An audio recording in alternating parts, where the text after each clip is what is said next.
Welcome to the Terrible Podcast with your hosts from SteelersDepot.com, where you can find all your latest and greatest Steelers news.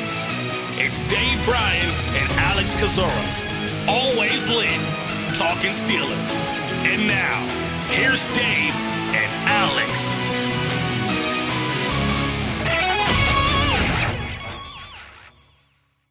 Welcome to the Terrible Podcast, Season 15, Episode 58. He's Dave Bryan. I'm Alex Kozora, SteelersDepot.com. Thanks for being back with us this Friday, Steelers Nation. Hopefully everyone had a happy and well-fed Thanksgiving. Appreciate you guys being here before this Sunday game after this 10-day layoff as the Pittsburgh Steelers play a pretty crucial AFC North game against the Cincinnati Bengals. We'll talk more about the Bengals a little bit later in the show. Dave, how you doing? How was your turkey day? Yeah, happy Friday. Happy Black Friday.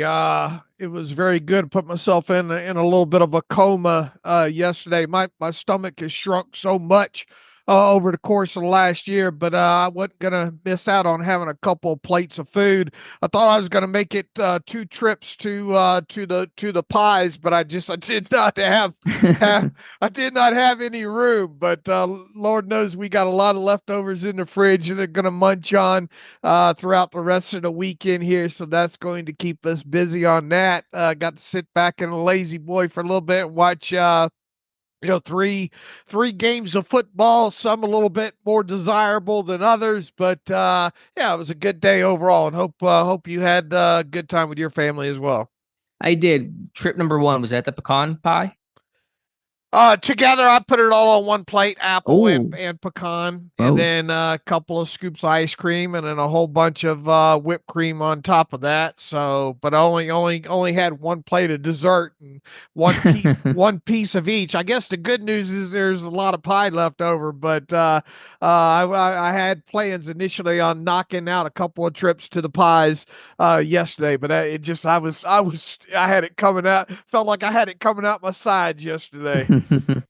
All right. Well, never leftover later in the show will be Jay Morrison, who covers the Bengals for Sports Illustrated, BengalsTalk.com. So we'll talk with Jay, get his perspective on the 4-7 and in desperate need of a win Cincinnati Bengals. But Dave, let's start here with the Pittsburgh Steelers releasing their Thursday injury report yesterday. Again, as usual, they released the final one a little bit later after Dave and I record on Friday. The name to watch here, Alex Highsmith. He's returned in a limited fashion. He's been practicing a little bit since that ankle injury. Did not officially practice on Wednesday, but did return on Thursday. We'll have to watch his status. If I had to guess, it's leaning towards probably another week on him, but Friday will be important. Obviously, we'll get a game status on him. Not practicing Thursday, Cam Hayward with rest. DeMonte Casey was out with an illness, and so we'll have to monitor that as well. Interesting that Cory Trice Jr. and Montravius Adams, both of whom are on injured reserve and have their windows open to return, they practiced in full on Wednesday and then were limited on Thursday. I have to think that was maybe by design. Have to see what the Friday report says. Keanu Benton, who I noted did not finish the Browns game, he was limited on Thursday with a hip injury. We'll check that status for Friday as well. But Highsmith, the number 1 name I'm watching right now. Yeah, I agree with that. And, the fact that he went limited only, I mean, obviously he could go full today and get cleared to go or end up being a game time decision or something like that. I'd still bet against him coming back, but the good thing is at least he's out there in a limited form or fashion, and Friday I think will be a big day with him. When did we say the Cory Trice Jr. window officially opened for him? That was on 2 weeks ago yesterday. Okay, so he's still got time then. So I guess we'll find out Saturday for sure, with him. But I suppose there's a world that he doesn't get activated this week and then they wait until next week with him. I was a bit surprised to see him. I mean, I can understand with Montravius and bringing him back slowly this week, but kind of interesting that Cory Trice Jr. was only limited on a Thursday. So we'll watch and see what happens with the Friday injury report. See if because last week they technically ruled him out, even though he's on IR.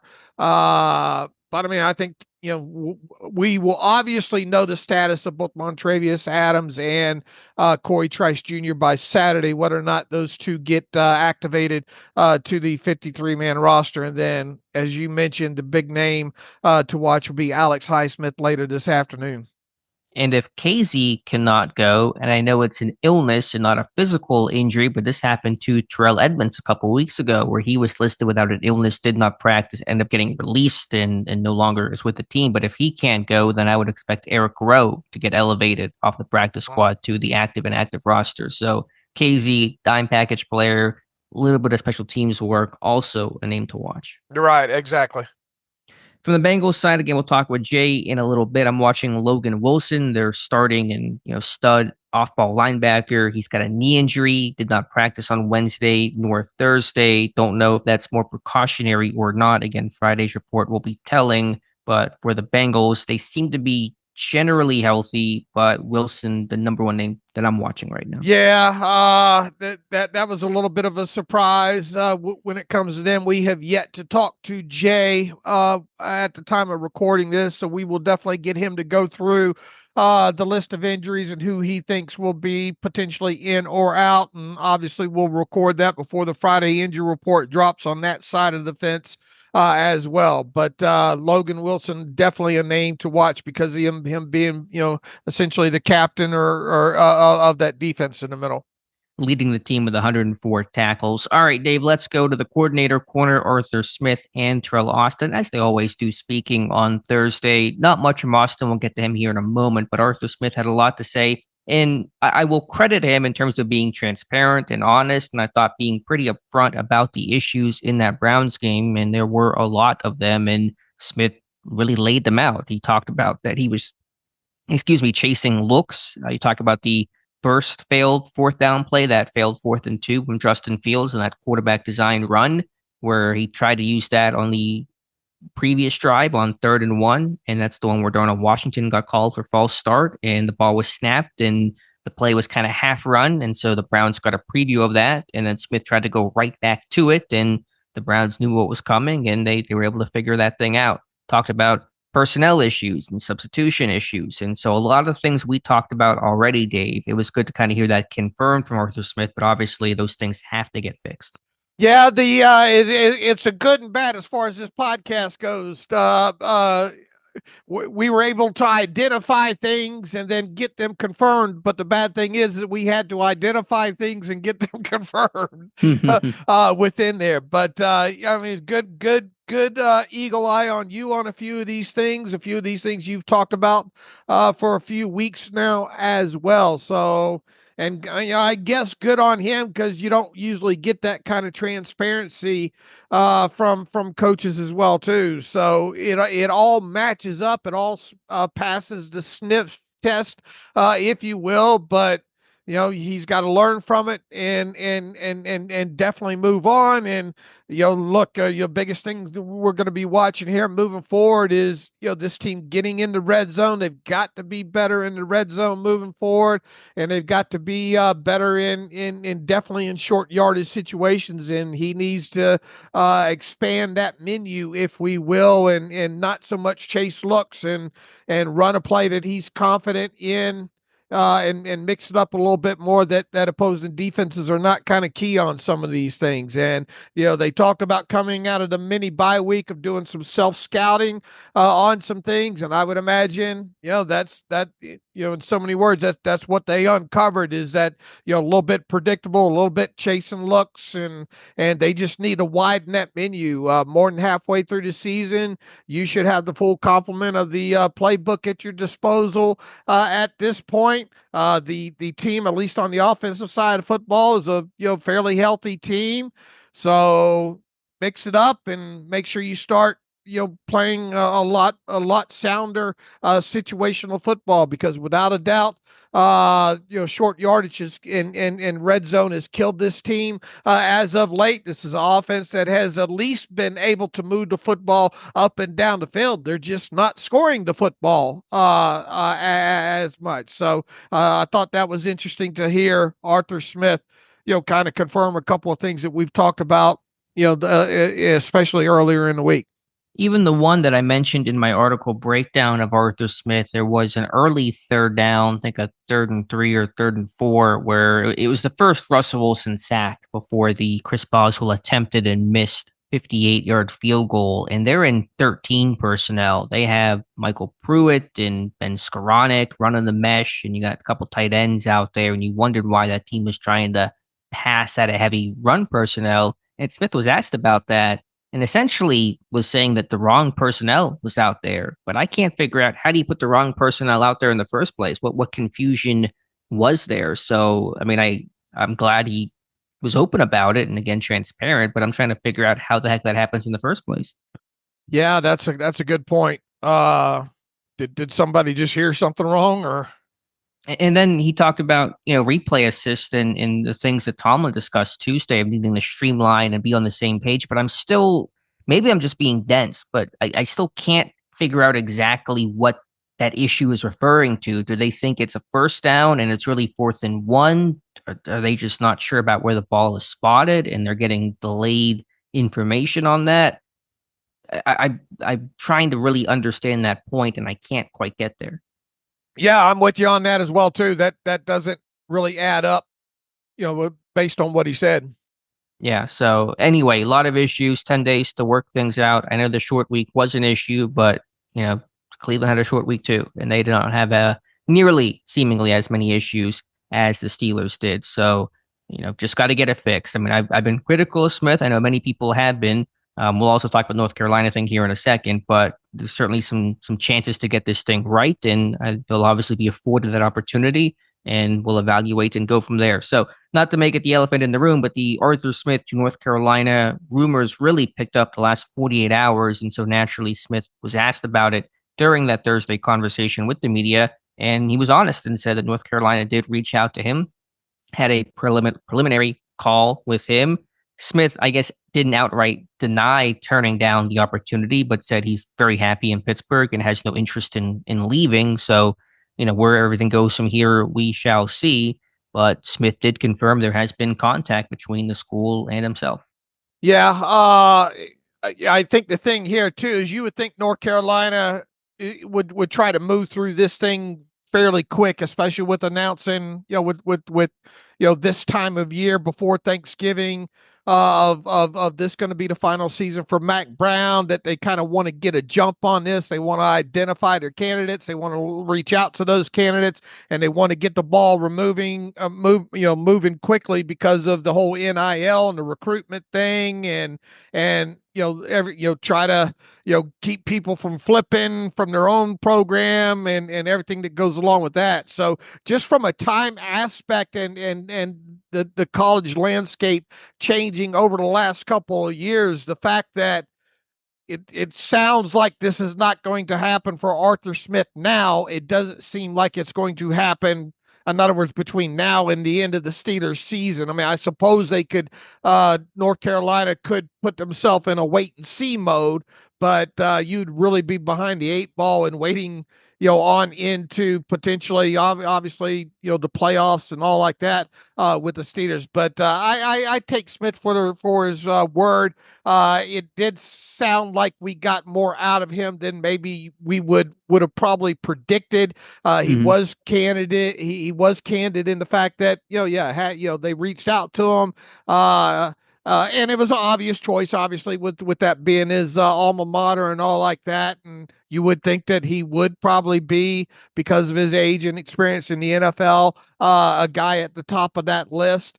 But I'm going to take him, for his word that he has no, at least not right now, not the next couple of years of going back or coaching in the college ranks and particularly at his alma mater. So I think he is here to stay for at least for now.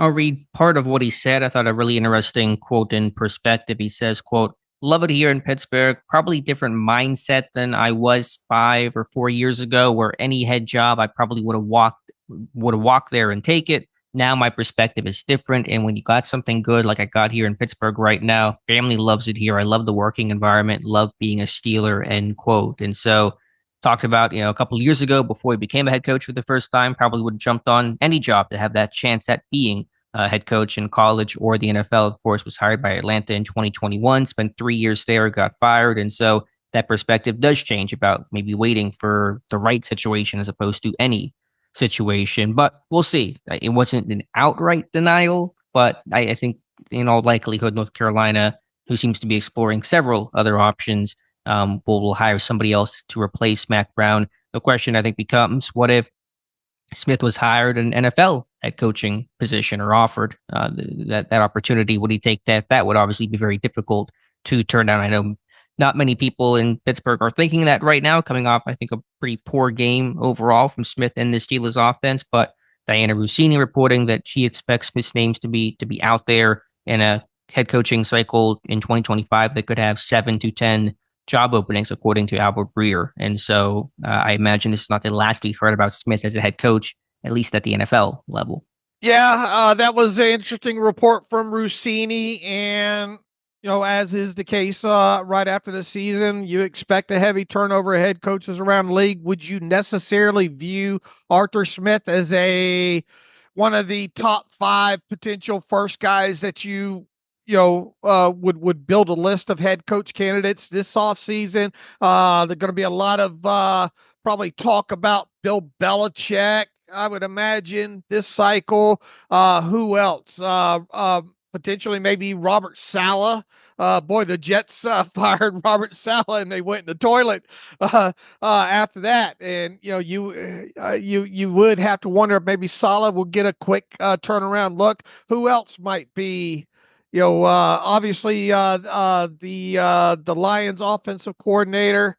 Ben Johnson's going to be a hot name again. Ben Johnson. Man, we could Jesse probably Minter from Chargers DC. Harbaugh's talked him up. He could get some looks. There'll be some up and comers for sure. There'll be no shortage of candidates, but I would not be surprised if Smith was on our list, especially if Pittsburgh ends the year better than where they're currently standing. Right, and the Steelers obviously have a handful back half of their schedule, tough games coming up. So it is a more what have you done for me lately kind of league. So if he gets this thing turned around, this offense starts scoring some points, this team gets into the playoffs and makes a little bit of a run, that will increase his stock definitely. Where do you come in on Arthur Smith? There's been, over the last week or so, a lot of pushback against him, probably the most intense criticism he's faced since being hired. I would say the honeymoon period is officially over. When those rumors about North Carolina started to pop up, a lot of people were like, hey, I'll help you pack. Let's get out of here, Arthur Smith. And obviously, that's sometimes a more vocal minority, but I think there's a pretty strong feeling, at least online, about not being happy with the job that he's done. How do you view it? I'm not one that's willing to pack his luggage for him or anything like that by any stretch of the imagination. I think he's done a lot of good things. I think more than anything that we've seen out of this team is the ability to move the football up and down the field. That's something that we haven't seen a lot of the last several years. I do think there are the concerns as we've talked about situationally in the red zone and as of late, a lot of short yardage issues cropping up. I think as a whole it's been good. I think as of late it's not been as good. I think these next several games will be a true test. It's almost like he's made it through a good portion where he's put everything that he kind of likes to do out there on tape at this point, and now it's about refining and trying to stay away from tendencies and knowing he knows his personnel at this point. Obviously has had Russell Wilson in there for a nice segment of games at this point. I still think he has more to show, to prove at this point, especially with putting points up on the board.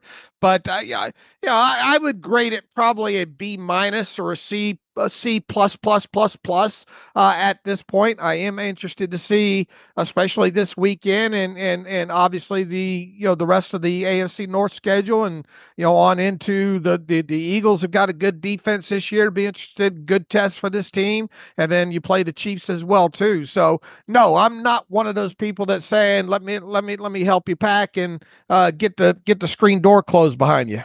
Yeah, I'm with you. I think you said that well. Been better and I would close to good overall, but certainly not so. I would say the last 2 games, especially that Browns game in particular.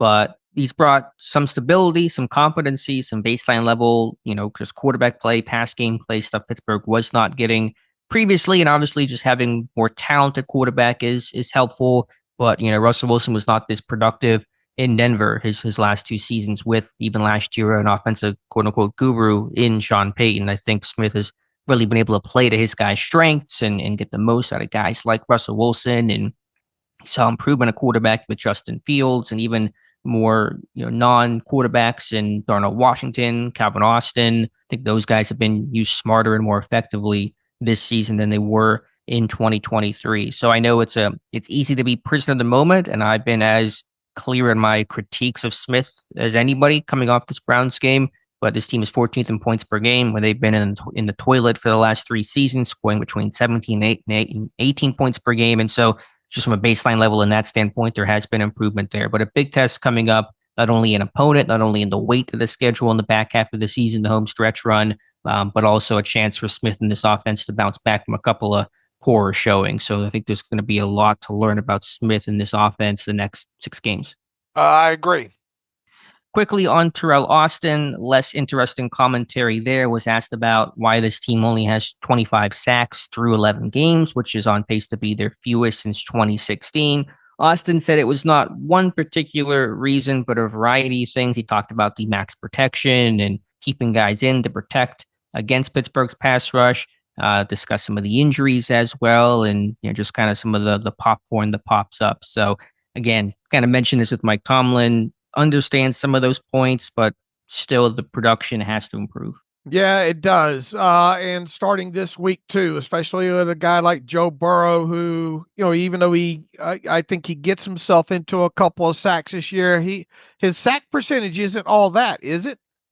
It's 6%, the lowest of his career. All right. So there you go on that. And this obviously we'll see what happens at one of the tackle spots. Is it Orlando on their injury report? We'll have to ask Jay about him, but you got a rookie in Mims starting on the other side against TJ Watt. So that's going to be a key matchup in this game. Obviously, Watt will get the kind of attention that he's gotten for quite some time now. So there won't be a guessing game there. Need a bounce back game from Watt.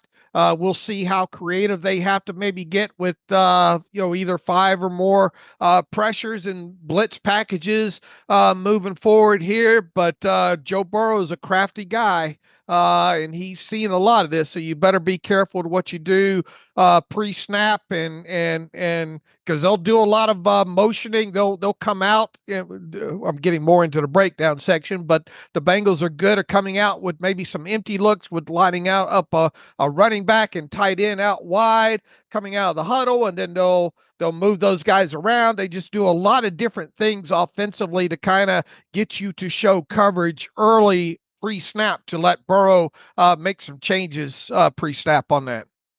Sure, they're going to have a good plan, I bet, but TJ Watt has had certainly a lot of success against Burrow and the Bengals, and so hopefully that continues. Yes, Orlando Brown's had a knee fibula injury, been limited on Wednesday and Thursday. I assume he'll play. Same with Amarius Mims, who was limited Thursday with an ankle. That's a matchup Pittsburgh and Watt can't take advantage of against Mims, but I will say, and I mentioned this in the past, I think Watt struggles a bit more versus the rookies that he doesn't have the tape study on, because he's so diligent in his tape study and film room. When you just have a lesser known opponent, somebody you haven't gone against, somebody with just less tape and tendency overall, I think you've actually seen him struggle a bit more. Talk about DJ Clays, the Raiders right tackle, their rookie earlier this year. Watt did not have his best game against him, although he was impactful overall with the pair of forced fumbles, but in terms of a pass rush productivity, wasn't quite there. So that'll be a big matchup, and we'll talk to Jay Morrison about that. And speaking of which, it's time to talk to Jay, so we'll take a pause here. You can follow Jay on Twitter @ByJayMorrison, covers the Bengals for SI's BengalsTalk.com. So again, we'll take a pause and come back with Jay. Okay, welcome back to the Terrible Podcast. It is Friday. It is week 13 of the NFL season. It is the Pittsburgh Steelers traveling on the road to take on the Cincinnati Bengals at 1 o'clock on Sunday. And with the Bengals being the opponent this week, we are pleased to have joining us once again. We've had him on, I think, a couple of times already.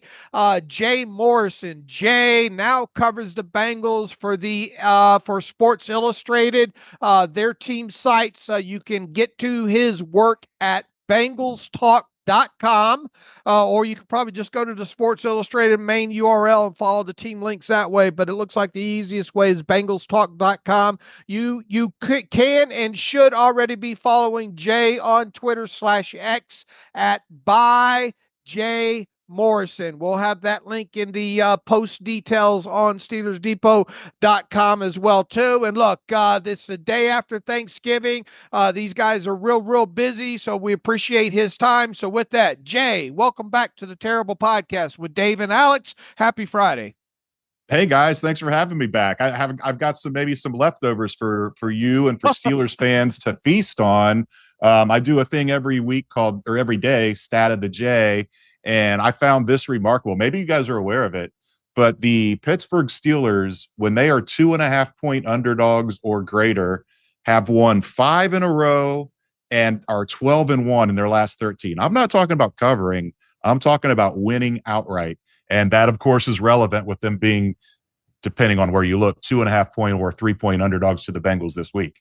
Yeah, we have talked a little bit about that. What's the old saying go? Good teams win, great teams cover, right? Exactly. And also, I think if you look at Mike Tomlin's record overall on 9 or 10 days rest, the Steelers obviously coming off of a mini bye, whereas the Bengals are coming off a full-fledged bye. I think Tomlin's got a pretty decent record overall as far as that concerns. But I think even so, you could probably throw all that stuff out the window. AFC North battle. This is a big. I mean, it's a big game for both teams, obviously.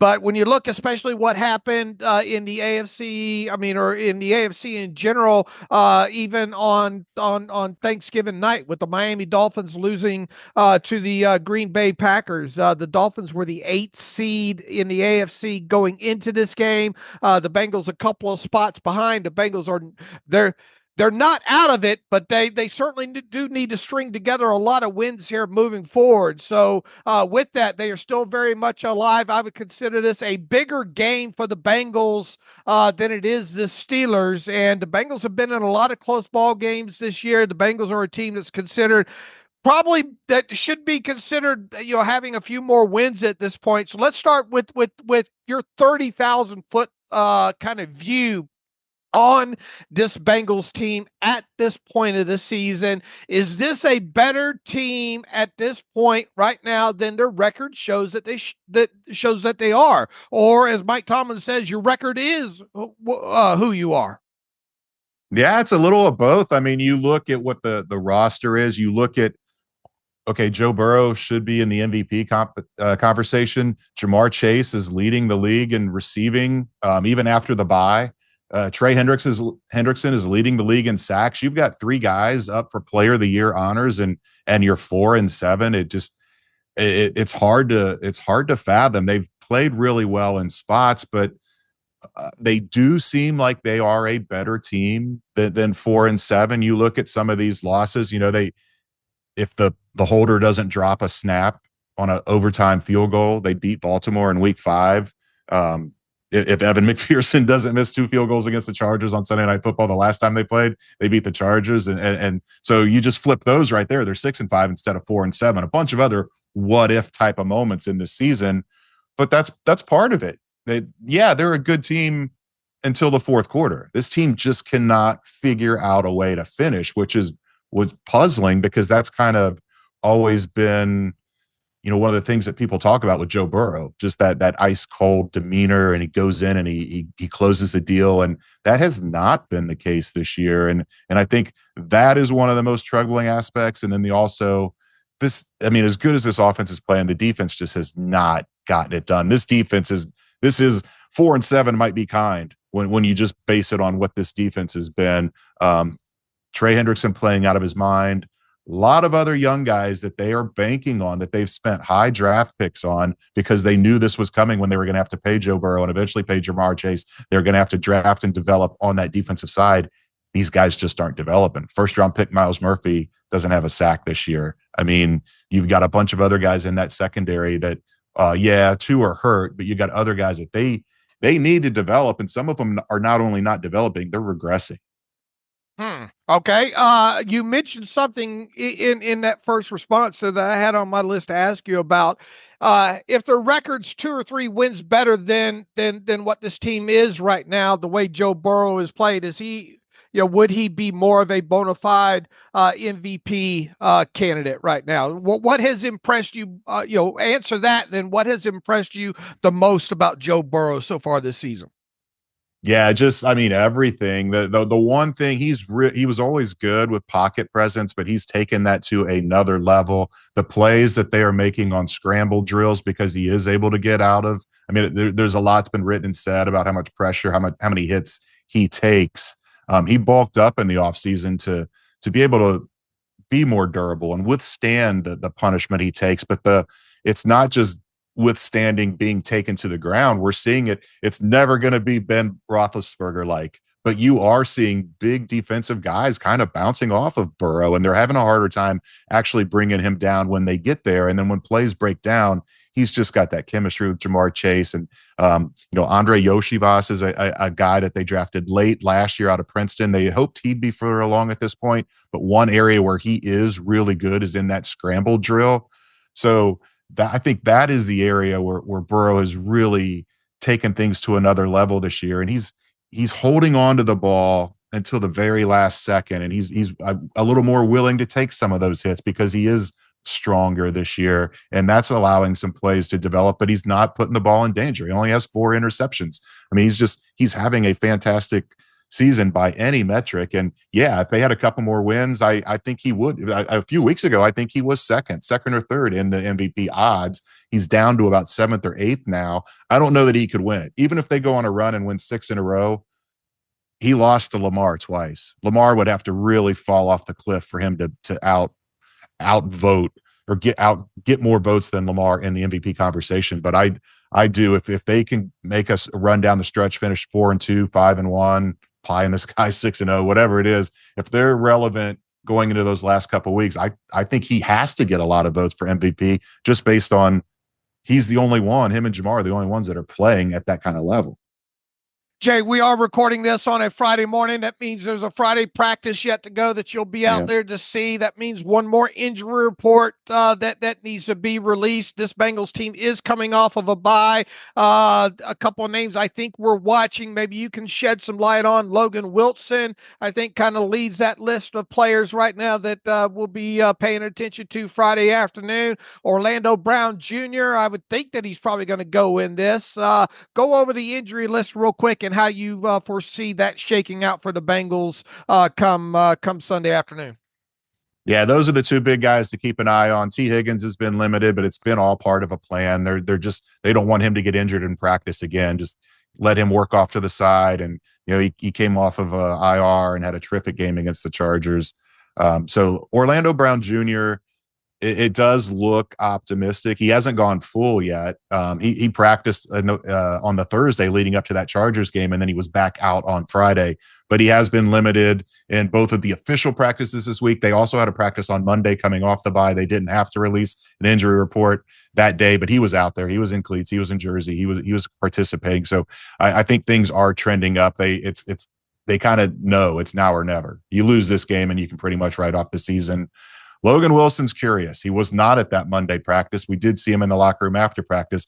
He hasn't practiced Wednesday. He hasn't practiced Thursday. When we've asked Zach for injury updates, he hasn't mentioned Logan Wilson, but he's on the injury report with a knee, hoping to get some more clarity there. But that he has had some of his best games against the Steelers. That is a concerning injury if he cannot go, because they don't have a lot of depth at linebacker, and it's going to be an issue if he can't go, because he is one of the guys. He's not playing at an elite level, but he is one of the guys that's playing at a competent level on that defense.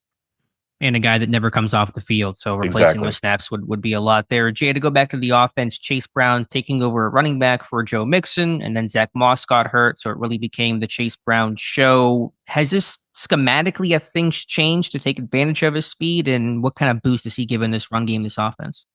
Yeah, I don't think it's where they would like. They really were looking forward to that two-headed monster, and they had plays that were just for Zach and plays that were just for Chase, and they can kind of mix and match. The issue with Chase Brown is, yes, he's explosive and he can take it to the house. We haven't seen him do it yet, but he's always been that one tackle away where he's got that potential. But the durability, he's not a big guy, and can they afford to really lean into riding him? They've got Kendall Milton, a rookie that from Georgia that they've been slow to work in. They went and they claimed Khalil Herbert off of waivers from the Bears.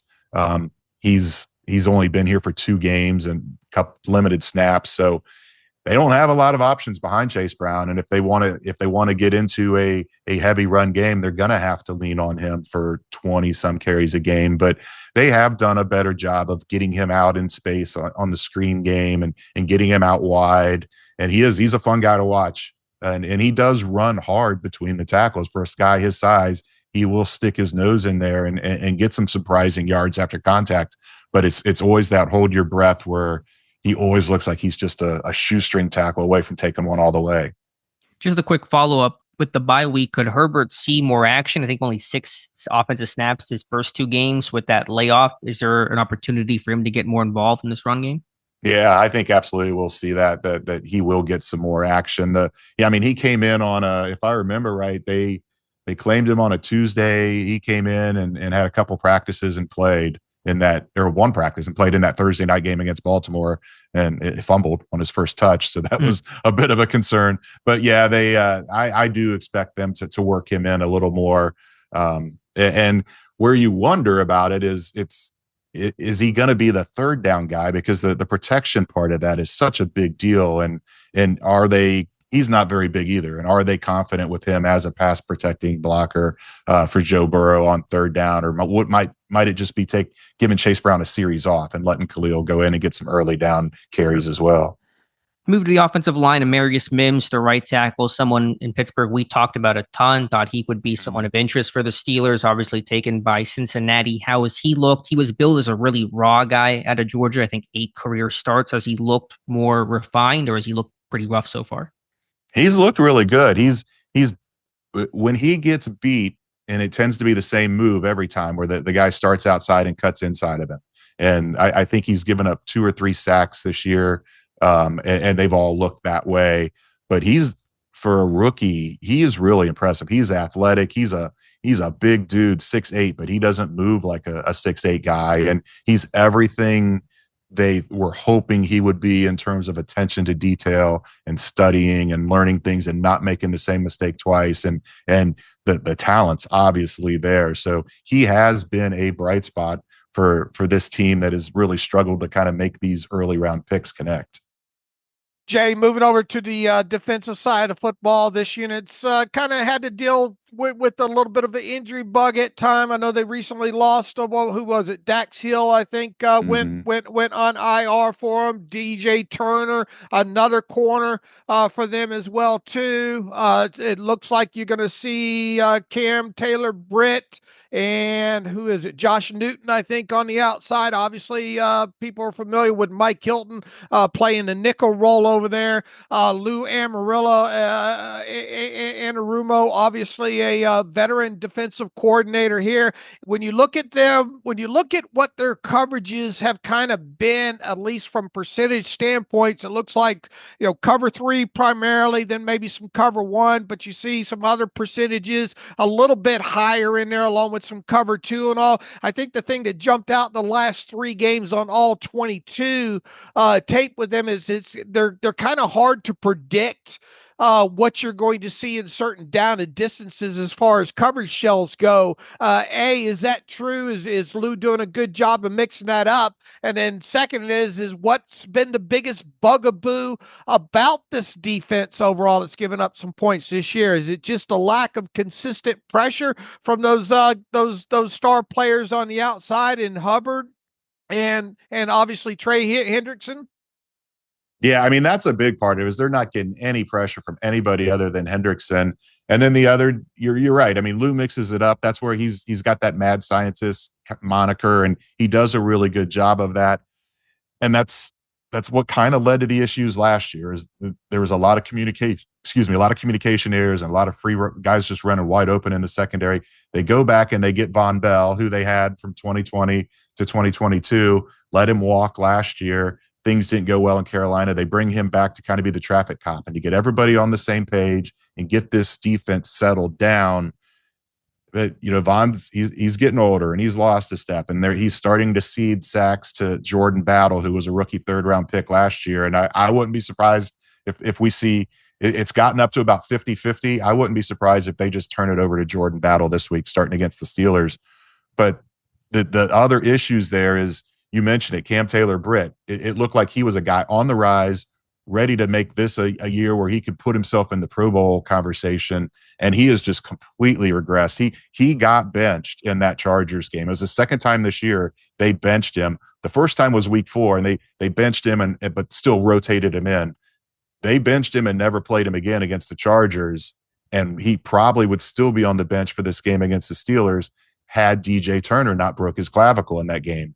And so now you're forced to put Cam Taylor-Britt back in, and then Josh Newton is a 5th-round rookie out of TCU. He's been really impressive, but this is going to be his first career start. So it is going to be dicey in that secondary. And then the other Geno Stone, who they went and got from the Ravens, led the league in interceptions last year, doesn't have one yet this year. He's been a major disappointment. So there's so many issues where maybe they could have bought more time with that secondary if they were getting pressure up front. But the lack of a pass rush and the lack of a competent coverage on the back end is really what has just decimated this defense.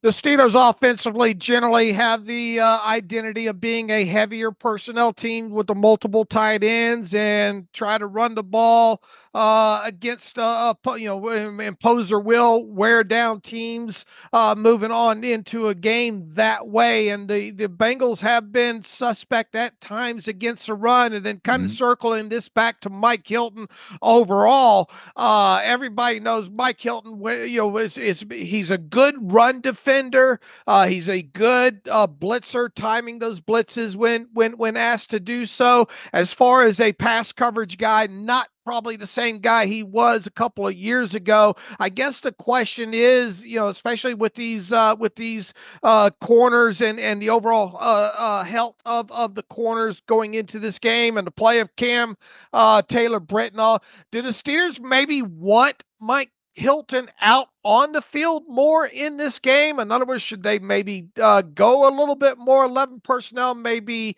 try to attack that aspect and spread the Bengals out? Or should the Steelers be more of who they are, be a heavier run personnel type team and just try to bang this thing up there without, because obviously if you're going against a defense against a heavier personnel, Mike Hilton's probably not likely to be out there as much. Yeah, you're right. And I do think that would be the smart game plan, is to go heavy and run against his team and then start playing off play action and try to victimize some of these young corners.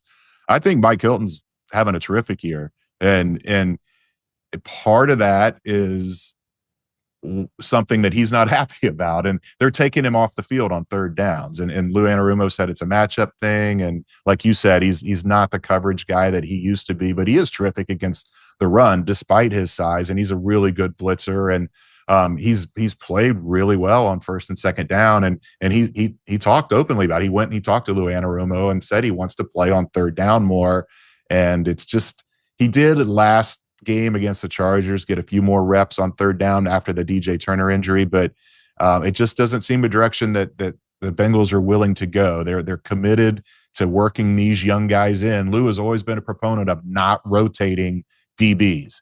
He likens it to the shortstop second baseman combination in baseball, where you just have this feel, the other guy's going to be there, and he just thinks it doesn't work out when you rotate guys. Well, he's got no choice now. He's had to rotate guys because he can't find anybody that can play with any kind of consistency, and they're not giving up on the season, but I think they see where this is going, and it's going to be important to start working more and more of these young guys in, and that includes taking Mike Hilton off the field on third down and bringing in DJ Ivey as kind of the dime package guy. He's a 7th-round pick from last year, was really coming on last year, tore his ACL, has just worked. He's only played 4 games this year, but you're going to see a lot of different DBs in there. And again, that's a case where if the Steelers line up and just double tight end and run it down the Bengals' throats, I think there's success to be had there.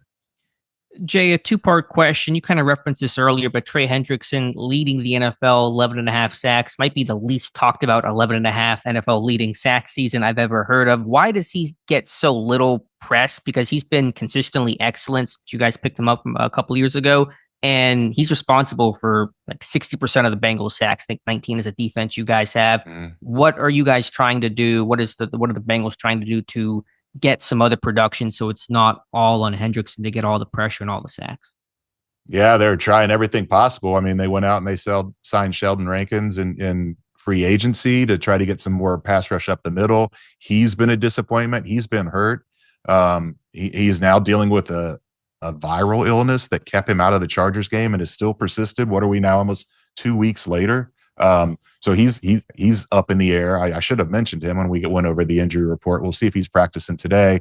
And they're trying to get pressure from the other side with Miles Murphy and Joseph Osai, but they just have not found anything consistent there. And to your point about why Trey isn't talked about more, he doesn't enjoy talking to the media, and when he does, he's not particularly interesting.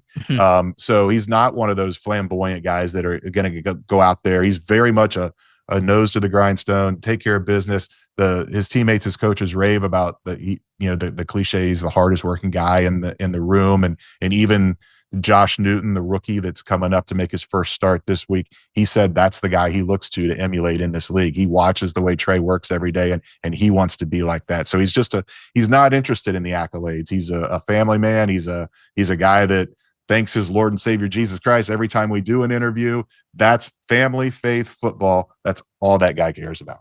So there will be no Myles Garrett, I'm number one post game if Hendrickson has a good game. Okay, just to be clear on that. My last question for you, Jay, then I'll let Dave finish things out. Let's assume the Bengals don't go on a crazy run, win their last 6 games, and they're playing for 2025 here in the next couple of weeks. What is the game plan to get this team back to that Super Bowl contention? Is it just all in on defense? T. Higgins likely gone after this year. What is kind of a brief overview of the offseason plan to get this team back on track?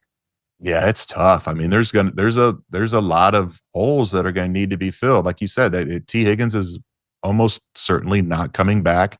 They drafted Jermaine Burton out of Alabama in the 3rd round this year to kind of be that guy, and he has just not gotten there. He's a guy has been late for meetings and blew off. I don't want to say blew off, but did not show up for us. He was about to make his first start against the Philadelphia Eagles, and he just doesn't even show up for Saturday's walkthrough. I mean, problems there, and they've got to keep investing on that defensive side and try to find some answers over there. They need to fix the interior of this offensive line.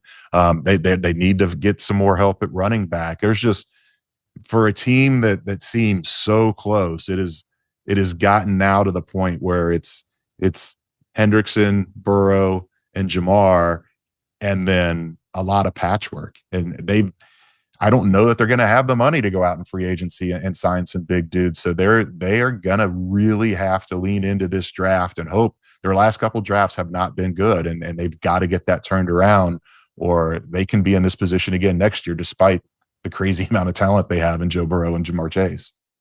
Kind of stole a little bit of my question there. I think we're all in agreement that T. Higgins is probably gone after this season. Jamar Chase is still waiting for a contract as well, too, though, right? And yep. The whole guaranteed money thing, we know how Mike Brown is when it comes to that. Look, these wide receivers now are up around this, $30 million mark, and Chase is still, performing really, really well, having a great season, and with a handful of games left, it could get even better for him.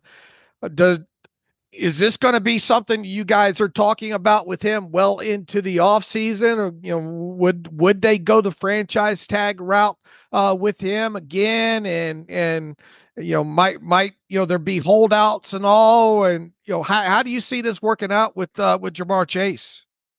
Yeah. So he next year would be the 5th-year option. So they don't have to tag him yet, but they knew this day was coming when they drafted him. They're gonna pay him, and he's gonna get he's gonna get the guaranteed money. He's gonna get the top of the market. That's happening.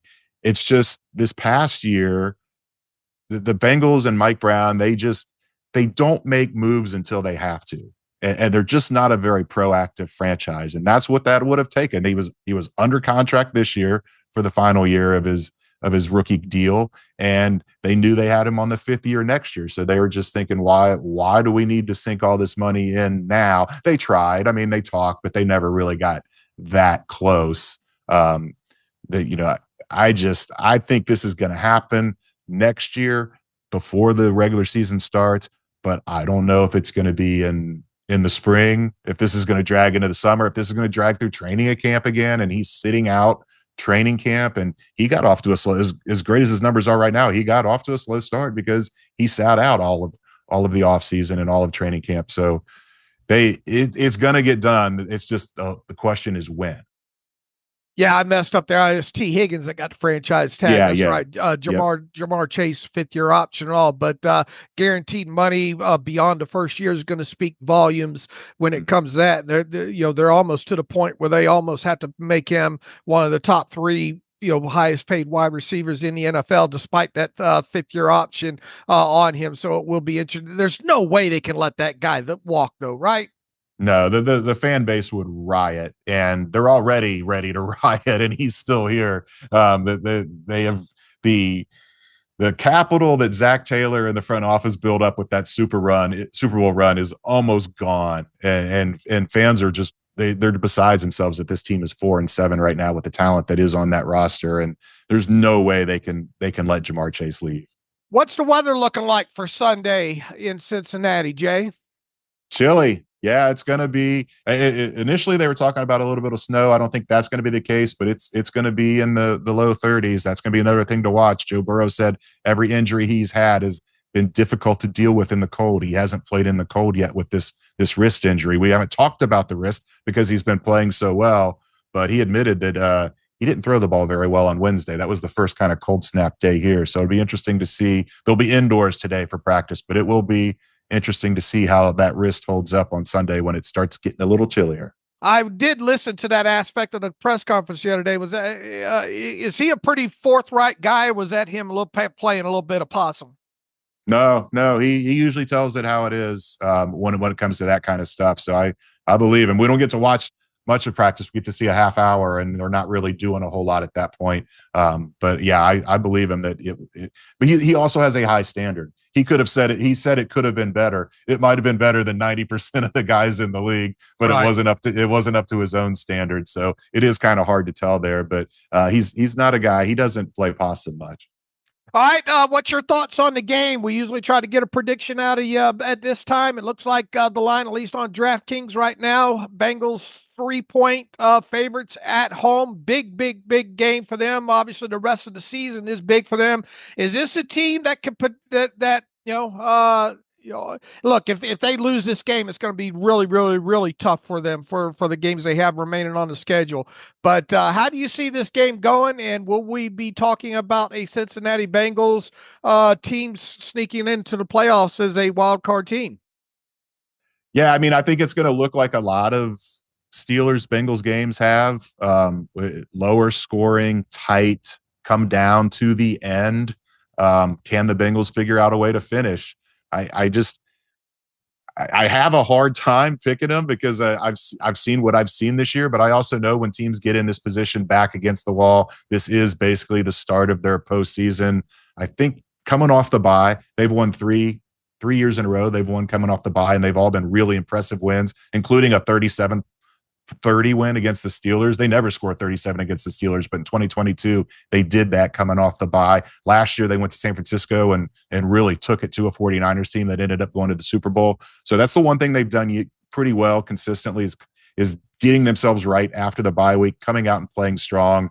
I think they have just enough. I would take the Steelers in the points, but I had predicted on our podcast, and I will predict here for you guys, 21-20 Bengals. All right, tell us what are. Did you have anything to add?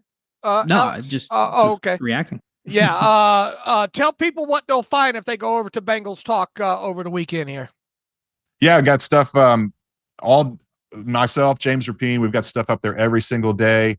We'll have the injury report up here pretty soon when we get that from Zach. All kinds. I mentioned the stat of the J. I do a referee report every week with the referee they have, how much flags he throws. I know a lot of people. Yeah, we wrote about that. We everything Joe Burrow, everything Jamar Chase. We've got it all covered. Also have a podcast with Paul Dehner Jr. from The Athletic called the Growler, and we do shows on Tuesday, Thursday. We did a show this week on Monday, totally devoted to Joe Burrow, everything we've seen from Joe Burrow this season. And then we'll have one after the game, a walkout podcast where we recap what we just saw. All right, Jay. Well, look, we appreciate, especially with the way this calendar is, and this being the day after Thanksgiving. Appreciate your time and all.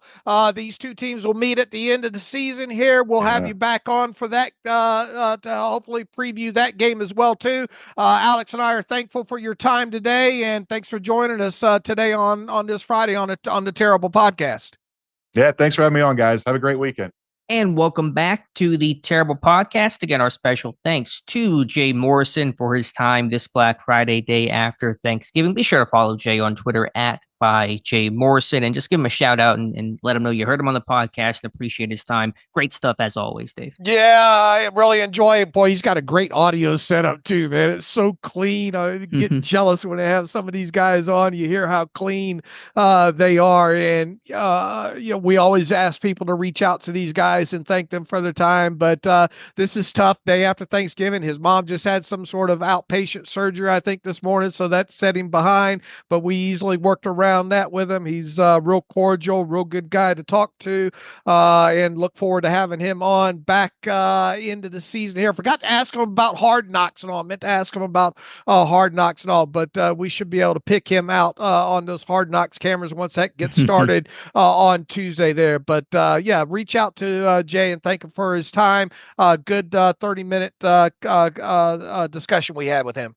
We'll talk to Jay in week 18 about Hard Knocks once we figure out how this whole thing's working. By the way, you made a really good, not promotion, but putting it out there that HBO Max is running a Black Friday deal, I think $3 a month for the next 6 months. So for those who want to watch Hard Knocks, Max will provide it for $3 a month the next 6 months for their Black Friday specials. So if you're looking to watch Hard Knocks, like myself, not currently a subscriber to HBO, that is probably the best way to go about it. Absolutely. And once again, that'll get started on Tuesday, and hopefully there's footage in there for a Steelers win against the Bengals this week. So I guess with all that, we should transition into giving our preview of this game. Yeah, let's do it, Dave. Pittsburgh first place in the AFC North, trying to hang on to that, and they will with a victory over the Bengals. Pittsburgh's sitting at 8-3, Bengals in third place in the North at a disappointing 4-7, a must-win game for the Bengals, but for Pittsburgh, wouldn't call it must-win in the same way, but an urgently needed game after a 10-day layoff and loss to the Cleveland Browns. So, Dave, let's start here with this Bengals offense, certainly the better half of this Cincinnati team. Before you get going here, I wanted to make sure I interrupted you. I wanted to take this thing down a little bit different path at the start here, just to show kind of almost like a dating game, match game type situation here. We obviously go our separate ways here and watch the film, and then we get together. We have a little kibitzing that goes on the side, ahead of every game, but probably not to the level that most think about, especially on our Discord channel and all like that. We watch the tape, and then Alex and I talk about the tape and preview this thing kind of off the cuff, if you will, especially on pregame podcasts such as this. Where I'm going with this is open up your Twitter machine right now, and we're going to real quick, based off, because we always pull the previous 3 games and all like that to look at and all. I wanted each of us to type out a 1-word sentence of what has impressed us the most about the Bengals offense based on the tape that we've watched. And then when I go 3, 2, 1, send it to each other at the same time in direct message, Okay. and then see how we match up here. So I see you're in here typing. Don't push go right now.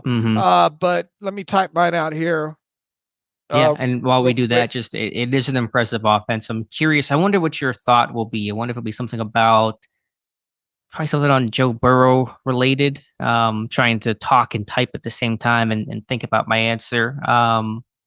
Yeah, I think obviously Jamar Chase is having a fantastic season, and so he's going to be someone to be reckoned with. And T. Higgins and the firepower offensively is certainly still there, and that'll be a big challenge between a really good Bengals offense and a really stout, when the numbers show, Pittsburgh Steelers defense. All right, 3, Hold 2. on, hold on. Okay. I'm trying to type and talk here. Vamp for 10 seconds while I finish out my sentence. If you could, All please. right. Once again, this is a big game for the Bengals. I think the most curious things, the Thursday games, they ended up being a little better, at least the first two, than I thought they would be overall. The Bears, boy, the collapse that the Bears had with the clock management with 32 seconds left in that game, coming back against the Lions, having a chance to not, either tie it or win it there. And then the Giants Cowboys game got a little bit interesting there. The nightcap, not so much. If there was 3 games that I thought that would be worth a damn, it would be been that third one. But anyway, the Dolphins lost. That opens up things in the wild card race at the bottom there. I think you're ready now. We'll go ready. 3, 2, 1, send. You or Joe Burrow? What, you want to read yours and you read mine? Are we going to read each other's? How are we doing our results? You read mine. All right. Dave says Burrow escaping pressure, making plays on the move, pocket movement, which Jay talked about. Yeah, you see it on tape. Him and especially with Chase, but to anyone, Burrow out of the pocket is a dangerous man.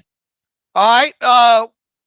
Yours went, the most impressive part is a variety of ways they get Jamar Chase open and involved despite all the attention he sees.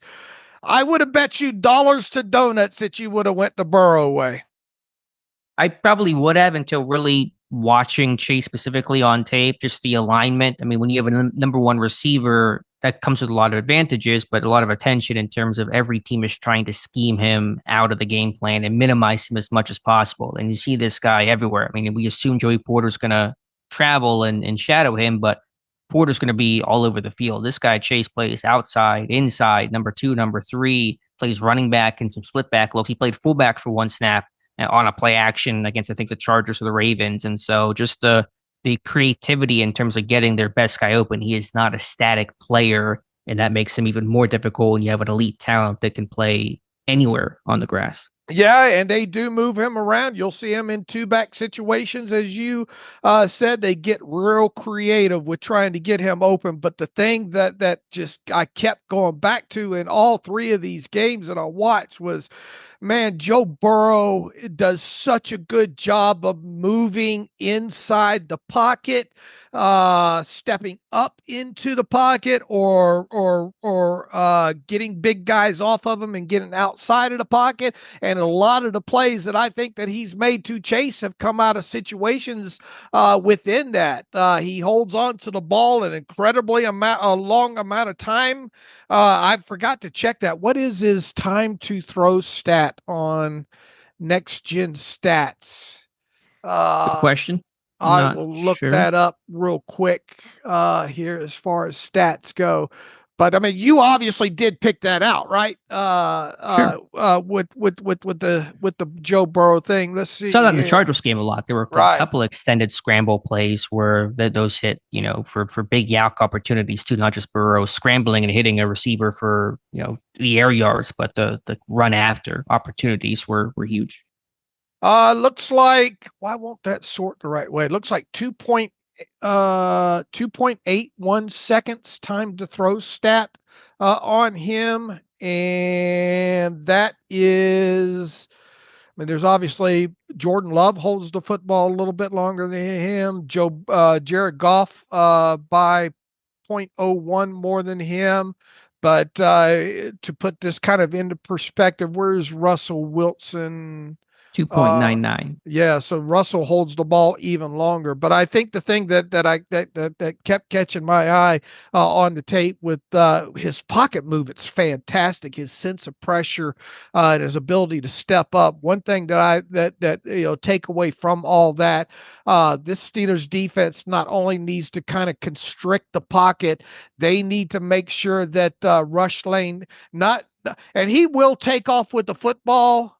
He's not a huge threat, but if it's there are a couple of runs, a couple of escapes and scrambles on tape for him. I think one big component in this is as they're trying to constrict the pocket on Joe Burrow and get to him and get him to the ground, is you've got to have up the middle. You can't let that be kind of a free lane for him to step up into. So a guy like Keanu Benton, a guy like Cameron Hayward, a guy like Larry Ogunjobi, just knowing that this guy is looking for some sort of area to step up into to kind of extend the play another half a second to get the ball down the field to guys like Chase and Higgins and all like that. So that's one of the big things that stuck out to me when it comes to Joe Burrow. And he will take some sacks in those situations, but he's got a low sack percentage overall. It felt like some of the bigger key moment plays that they have had in these last several games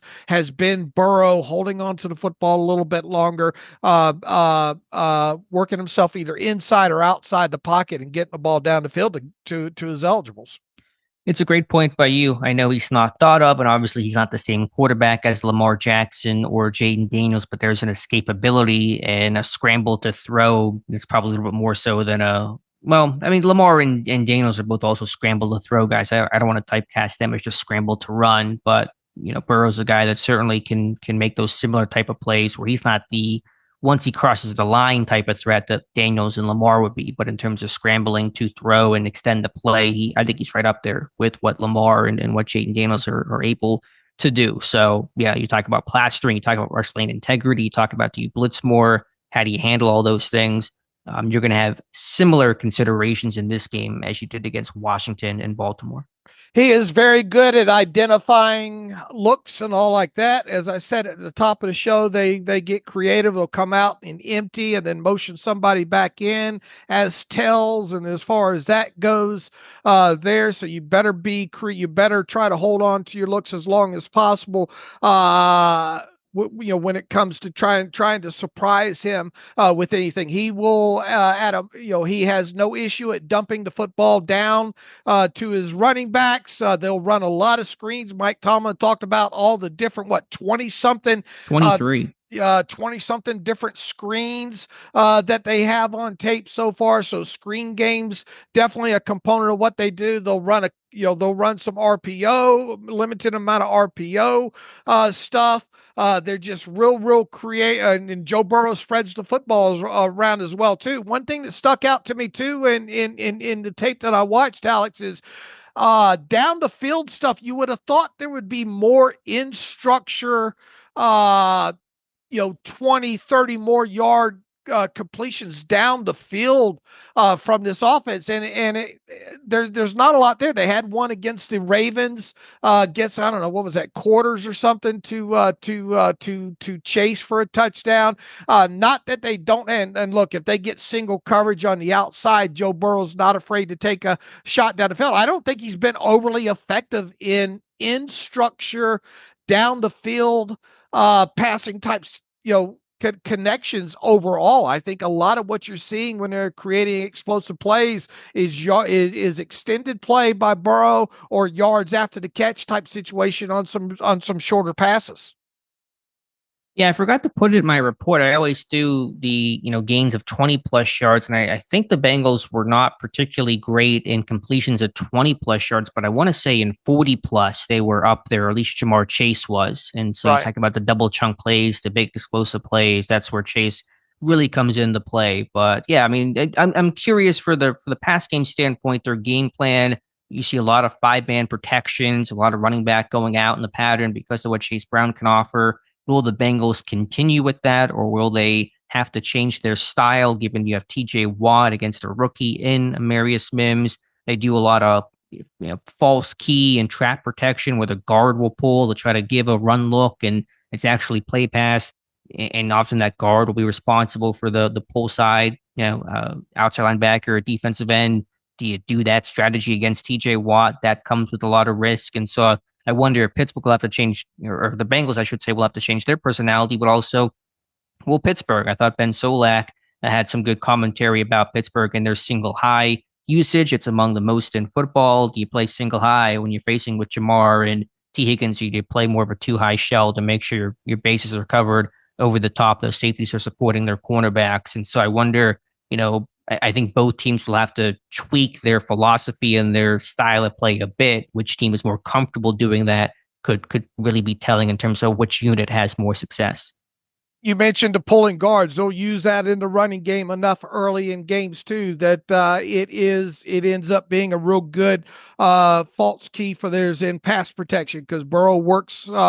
He will occasionally go up under center, but you'll see him a lot in the shotgun, a lot, occasionally maybe in some pistol in there. But they'll pull that, especially the left guard and the left tackle. They'll pull those guys in the running game, and then they'll come out and show you that same look in the passing game with predominantly, it seems like the guard coming over and Volson, I think, in pass protection. They'll work play action off of that as well, too. So they do a good job of varying up, making things look as similar as possible in both their run game and pass game. Just to go back to the stat I was trying to find earlier, I'm just pulling this off of PFR right now, but Cincinnati, 10 completions of 40-plus yards. Chase is responsible for a bunch of them. It is 6, which leads the NFL heading into this weekend. A couple players have 5, but Chase has 6. In terms of the 20-plus receptions, again, I think they're more middle of the pack, but that just kind of really shows when they hit big. I mean, pull up the exact number on them. They have what is it? I'm trying to find 33 completions of 20 plus yards, which is about below average, close to bottom third in the NFL. But again, 10 of those are 40 plus, which is near the tops of the NFL. And so you really kind of feel that big play ability that they bring. As far as the running game goes, they don't bust a lot of big runs though, right? Yeah, I mean, it's not been how they've gotten to have all this offensive success, but Chase Brown is a big play kind of a guy, and they've had to really adapt on the fly. They trade away Joe Mixon in the offseason, and they had Mixon in the backfield for years, and so they're kind of adjusting to that different style of runner in Chase Brown. Zach Moss gets hurt, as Jay talked about, Khalil Herbert trying to catch that moving train. So the scheme hasn't changed too much. A lot of inside zone. They use their tight ends as kind of quasi fullbacks quite a bit. Drew Sample wears a lot of hats as a lead guy, as a sniffer and pass protection against some of those mug and double barrel A gap looks. But yeah, it's a lot of inside zone. They pull a little bit, but not a ton. I really found that more in kind of their play pass where they kind of will pull that guard. But they run duo inside zone. But Chase Brown's a guy that is really effective once he gets a step out in the perimeter. I think a couple missed tackles against the Ravens ended up in some bigger runs for Chase Brown in that game specifically. They're another team that they're dangerous when they get down in the red zone. Burrow's really effective down that end, especially if he's given the ability to extend the play. If they're faced off with man coverage, they do a really good job with 2-man on the outside of rubbing people off and getting one of those guys open. So if the Steelers are going to play some man, you got to be careful with getting rubbed off. They got great timing with guys on the outside, including Jasecki's timing's really good at getting whatever wide receivers lined up with him open off of some sort of rub pick. And you mentioned it on Wednesday's show. He's gotten involved in their offense a lot. Mike Gesicki has. He's got 25 targets the last 4 games. They kind of come in spurts. I think he had 2 against Baltimore, the Chargers, and had 9 even the week or so before. But I mean, that's an athletic guy. And how do you deal with that? You put Elliott, you put Minka. They've had Minka work on some tight ends in recent weeks. So curious to see that game plan, trying to juggle all those guys. But yeah, situational football, number 5 offense on third down, number 3 in the red zone. So will that be a story of this game? The Bengals' great red zone offense versus the Steelers' struggling red zone offense. Who's settling for 3? Who's putting the ball in the end zone? That'll obviously be a big driver of the outcome. Jacecki's got a good nose of where to sit down in zones. So, that's something that they will use him in the middle of the field. They like T on those out routes a lot.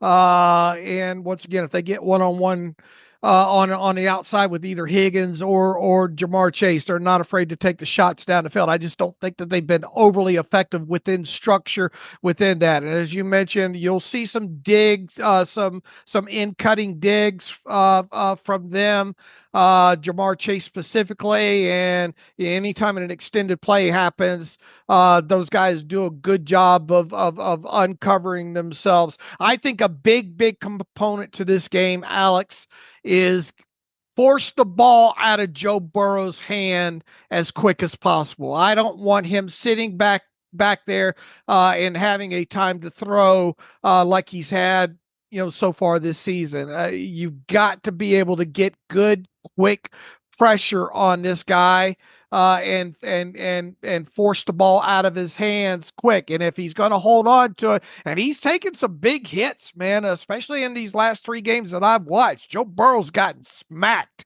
Any opportunity that you can to hit him, you got to hit him. Yeah, pressure is going to have to really ramp up in this one. And again, it goes back to identifying Jamar Chase, finding him pre-snap. And even if Porter has success against Chase, then it's Dante Jackson on T. Higgins. Talk about a size mismatch there. And they really use that Cincinnati to their advantage. And so it's not just about Chase, it's about T. Higgins. And whenever he's been healthy, it's been an issue this year, but he's healthy right now, or he's healthy enough to play. I mean, he will dominate targets. He's got 10 plus targets in half the games in which he's played this year. So it's not just about taking care of Chase. And if you have a lot of attention and do bracket coverage, all that kind of stuff, then you got Dante Jackson on T. Higgins, maybe isolated, and that can become an issue. Was their offense as impressive as you expected to see in the 3 games? It might have lacked some of that fluidity that I thought you would see for a top 5, top 7 scoring offense, but there's a lot of talent there, and their skill guys are high end, and that can be a force to be reckoned with. I was underwhelmed outside of Joe Burrow's ability to maneuver in the pocket. Be honest with you, it felt like a lot of the bigger plays was coming off of. And look, we talked to Jay about this as well too. If their record was 3 wins better, I think there would be more buzz about Joe Burrow. I really do think he's having a fantastic season. I think he's, without reason, quarterback position's huge in the NFL. I think their offense is performing at a better level because of him specifically. And they have, look, Jamar, these guys will kill you. Mike Tomlin talked about, you're not going to shut down Jamar Chase in this game. What you got to do is you got to tackle him to the ground right after the catch, because yards after the catch will absolutely kill you when it comes to him. And really, all they're eligible. Chase Brown out of the backfield and all. He'll make people miss in open space and all like that. So, you cannot let them give them the free play down the field, which a few teams over the last couple of weeks have done. Extended the play situations have got to be watched in this, but we cannot be, if we're talking about a lot of yards after the catch in this one, it'll probably mean that the Bengals moved the ball quite easily and scored some points. Jamar Chase has 481 yards a yak this year. That would be second on the Steelers in receiving. His yak yardage alone would be second in Pittsburgh. I know the Bengals are throwing the ball up more than the Steelers, playing from behind, but point is, Chase is certainly a big-time threat post-catch. One last thing, and this is not a critique of Joe Burrow, just an interesting point. He has not had a game-winning drive or fourth-quarter comeback for the last 2 seasons. I know he was hurt last year. I know they're 4-7 this year, but he's not, and I don't know how many chances he's even had, but you haven't had that. You haven't had to call upon him to have that game-winning clutch time kind of a drive. They lose 2 close games to the Ravens, mostly because of their defense. They put up a bunch of points in both those games, 34 and 38. But just one interesting factoid, that Burrow does not have any of those comebacks the last 2 years. I think only has 2 or 3 in his entire career. Okay, interesting. All right, Dave, let's go over to that Bengals defense. Not as impressive as that offense. Obviously, what positively sticks out to you about that Bengals defense, though? Oh, boy. I would just say Hendrickson one-on-one situations, he's going to win his fair share of those out on the edge. They're not getting enough consistent pressure out of that front. So I think when those edge rushers of theirs are on, or when they're at their absolutely best, just playing out. If those edges are allowed to have a consistent game and get home to the quarterback, that's when that defense works at its best. Yeah, Hendrickson, one of the more underrated players in football, 11 and a half sacks, and no one talks about this guy. He was a big-time acquisition in free agency coming over from the Saints. I mean, he's responsible for 60% of their sacks. I think it's like 37% of their quarterback hits this year have come from him. You compare that to TJ Watt, who's sitting like 23.5%, Myles Garrett 27 or so percent. So he's such a big part of their rush, and teams know that's the number one guy to worry about. So Pittsburgh will have to have a good plan against him. You talk about Arthur Smith, didn't mention this, but he talked about Dan Moore not getting the help he needed. And you talked about this on the Monday show, I think, Dave, or maybe the Friday show, that the chips weren't good enough on Myles Garrett. They'll give Moore some help and some time. The chips have to be better against Trey Hendrickson, because you probably will be using chips more so than keeping a dedicated tight end in to protect. As far as weaknesses, I think right up the gut. I think this plays, right up, high diddle, send Najee or Jaylen Warren up the middle type situations. They've had 54 runs against them that have been scored as up the middle type of runs, 5.07 yards per carry. I think also off of left end, teams have had success against them that way, 6.78 yards per carry. They're overall, they're a middle of the pack or better, believe it or not, off things off of like left guard, left tackle, right guard, right tackle. But I think where they've been getting gashed the most is right up the middle and off left end.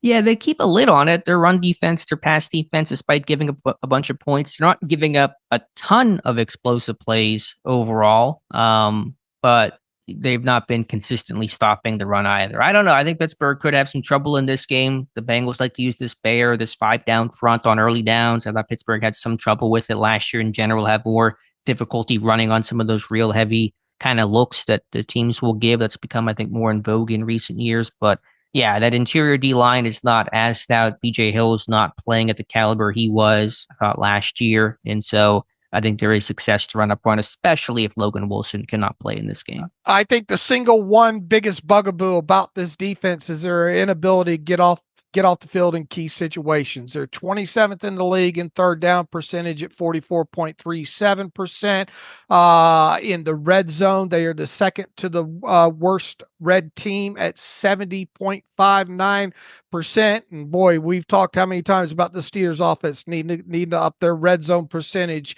here. They're not great in the red zone. They're not great in goal-to-go type situations. 30th in the league, 84.62. So if there was ever a week for the Steelers to straighten out the bugaboos that they've had in red zone goal-to-go situations, this better be the week to do it, because this is where they're at their weakest is third down and goal-to-go or red zone type situations defensively. Yeah, the Bengals offense is as good as in red zone offense as their defense is bad in red zone defense. So you really see the yin and the yang and why they are a 4-7 team. I will say in coverage, it's hard to really get a good read on their tendencies. They really mix things up pretty well, and they probably have to have more reliance on scheme because the talent's not there with some of the injuries they've had to DJ Turner.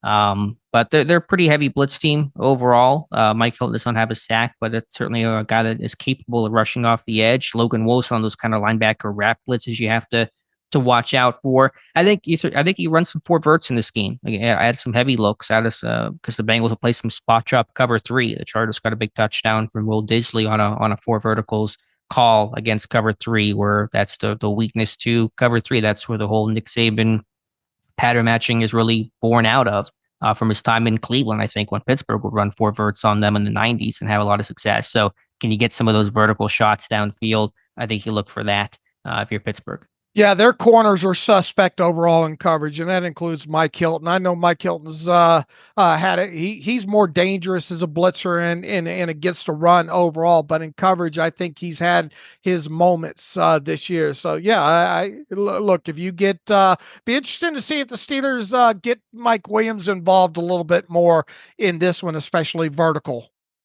Yeah, they certainly could with that 10-day layoff, extra time. He ran on the short week last week. That was a challenge to try to get Williams really up to speed after his second game, it would have been, or third game in that Browns loss. So certainly would not be a surprise. But do the Bengals play more too high? If they do, that takes some of that stuff away. And if they're playing more too high, then you look at the seams. That's where Calvin Austin won last week because the Browns are playing more of a split safety coverage, and that created some of those post opportunities for someone like Calvin Austin. Yep. If you get George Pickens singled up, you got to take your shots in this one for sure. I do think, although Russell Wilson is not Justin Fields, there could be some escape lanes. Justin Herbert had a ton of running room in that last game the Bengals played. The Bengals' rush lane integrity is not the best. I thought up the middle of some of those A and B gaps, there were some chances to climb and for Herbert to take off, and not saying that Wilson can have that same kind of production. I think Herbert rushed for, 50, 60 yards in that game, but could there be a key third down where Wilson escapes and gets 7 yards on 3rd and 4? I think something like that is going to be there for him if he wants to take off for it. All right. So potentially a career or a Steelers career rushing game for Russell Wilson. Not hard to top, right? I'm not sure what his top is right now, but I could see him having a key third down scramble. Is kind of what I'm trying to say. All right. Anything else here from the Bengals? McPherson, their kicker, maybe not as strong as recent years. They got a rookie back there. What's his name? Recco. I scouted him from BYU. The hang time was not the best coming out of college, but the dude's got a heck of a leg. He's got a couple of 70, 80-yard punts this year. So, hopefully forcing them to punt a whole lot, obviously, that potency of their offense. But they got a strong-legged rookie punter as well. Feels like the Steelers going to need what I'd call a special play out of special teams in this one to win. Yeah, it would be nice after not getting those in that Browns loss. So whether that's a big punt return, haven't had a big kick return yet. Don't know what the touchback rate is with the Bengals, but certainly could be a difference maker in this one. And I think for the Steelers to win this one, we're going to have to be talking about TJ Watt in the same way that we were talking about Myles Garrett last week. And there's a chance against Mims, who I know Jay talked about. And listen, we knew that Amarius Mims, super talented guy. The question was just the lack of tape and the rawness. To me, he didn't look like a super raw guy. Watching him, casually, I was focused more on scheme than individual. But can TJ Watt take advantage of a 6'8" guy, run under him? Jay talked about that, losing to those inside counters. Watt certainly is capable of doing that. So, hopefully for Watt, a big bounce back game for him. And let's assume Highsmith does not play. You get Herbig on the other side, and let's assume Orlando plays. He has not been 100%.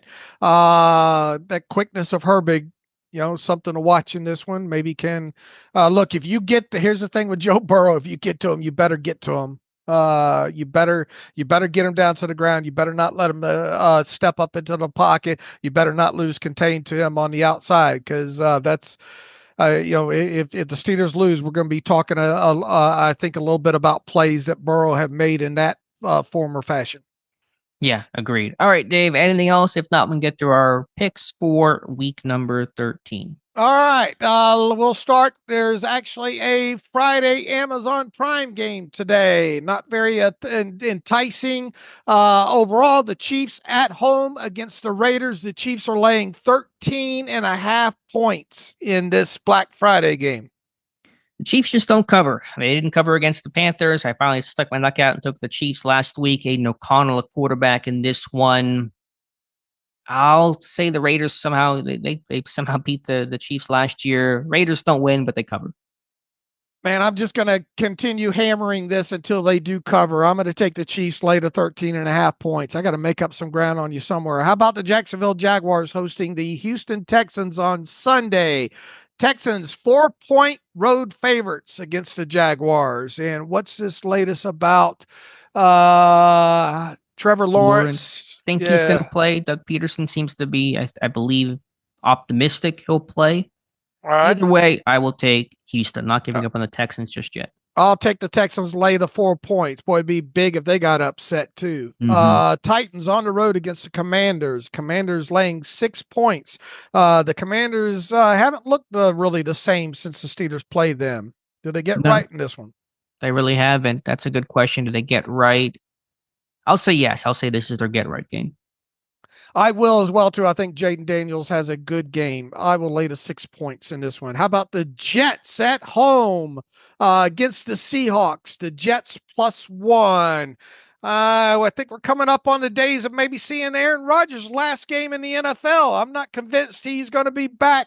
He might call it a career, judging by kind of his demeanor on the Pat McAfee show. All that said, the Seahawks are laying 1 on the road against the Jets, Jets. Agreed on Rodgers. What do I want to go here? Do I want to take Seattle, though? I mean, part of me wants to. I will say Rodgers maybe pulls out one last vintage Rodgers performance. I'll take the Jets. Seahawks really need this one. Rodgers and that offense don't look the same. Feels like they're mailing it in. I'll take the Seahawks, lay the point here. The Cardinals on the road against the Vikings in what should be an entertaining game. Vikings laying 3 at home against the Cardinals. I'll take Arizona. I will take the Vikings, lay the 3 points. Chargers on the road against the Falcons. The Falcons need to get back in this thing. The Chargers laying a point. The Chargers coming off of a loss to the Ravens. What say you? Chargers -1 on the road. I'll take the Chargers, Dave. I'll take the Chargers as well, too, lay that point. Colts on the road against the Patriots. Boy, it'd be something if the Colts lost this one. Talk about Miami being up there in the wild card race and losing. Would help the Steelers tremendously if the Colts lost and the Steelers won. Colts laying 2.5 on the road against the Patriots. I'll take the Colts. I'll take the Patriots in an upset. Give me the 2.5 points. Buccaneers on the road against the Panthers. The Buccaneers laying 6 points on the road against the Panthers. Yeah, give me the Bucs there, Dave. I'll take the Buccaneers, lay to 6. Rams on the road against the Saints. The Rams are laying 3 points. Yeah, I got to go with the Rams, Dave.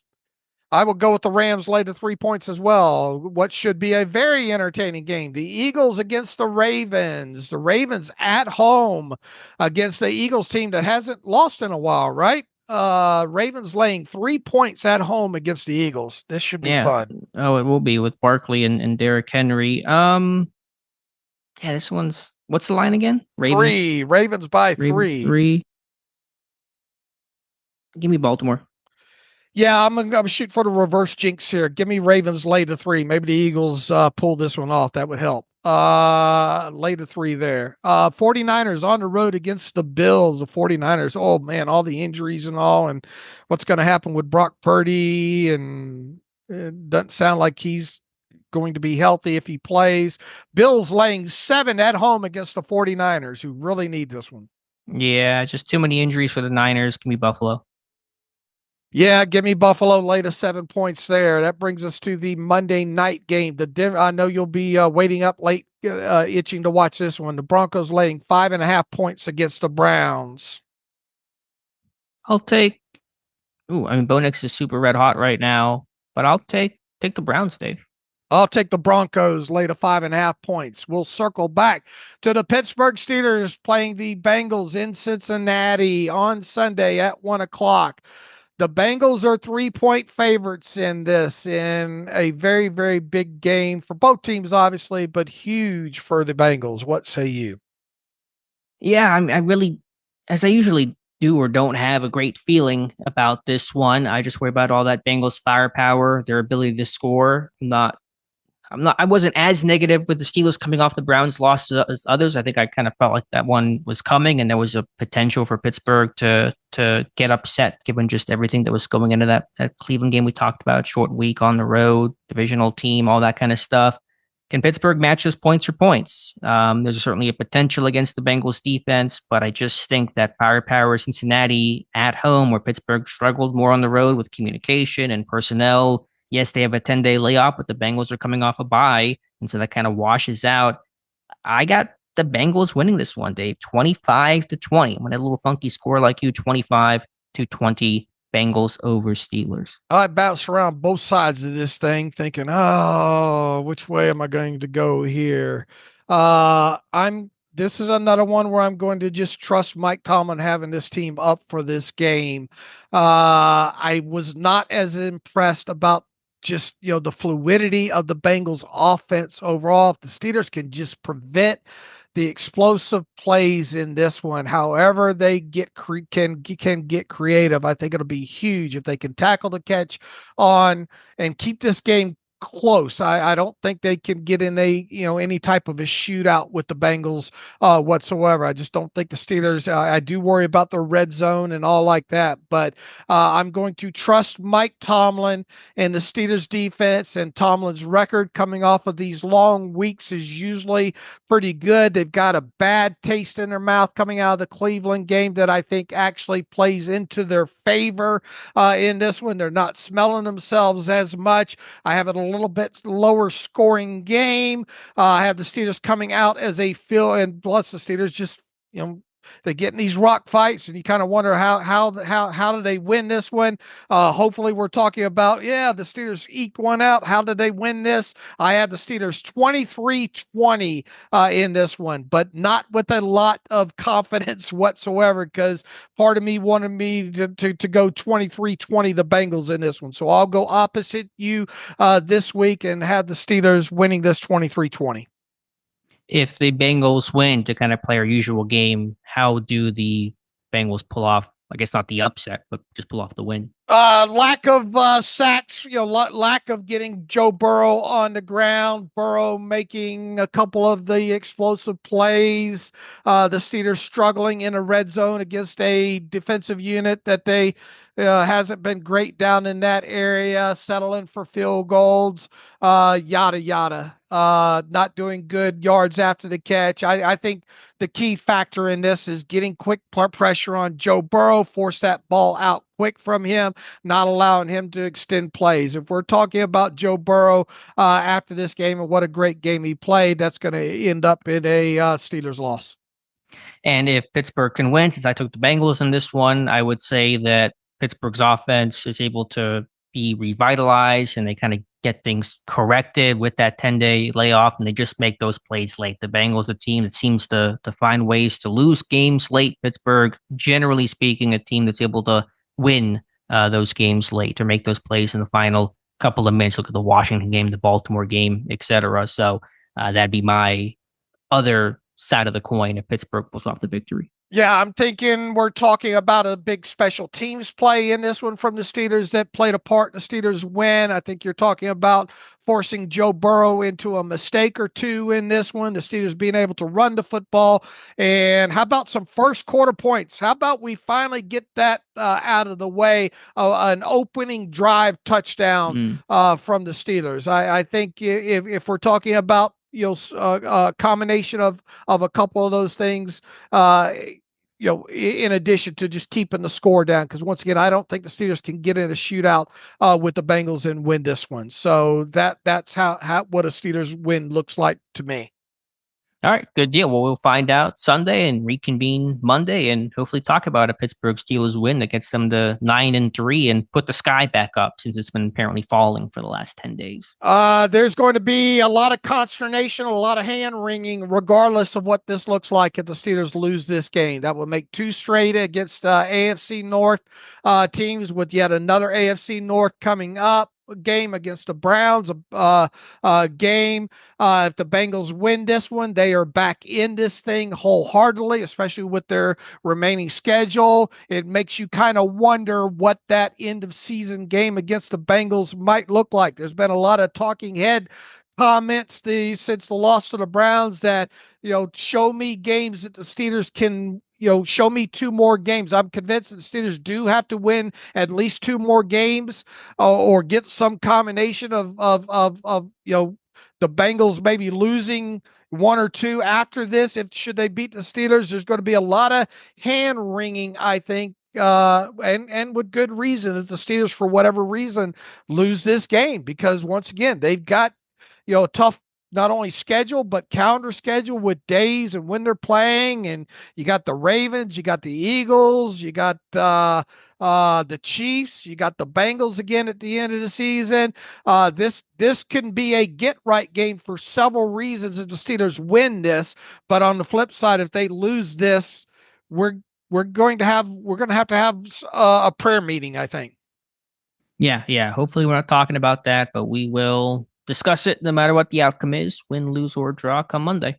All right, I'm not seeing anything in the email here, Alex, overall, and probably not surprising with the holiday and all like that. I think people still chewing on both the Browns loss and turkey and all the fixings and all like that. I'm going to be doing that about an hour and a half myself after I get this podcast process. So how about we call it a Friday here?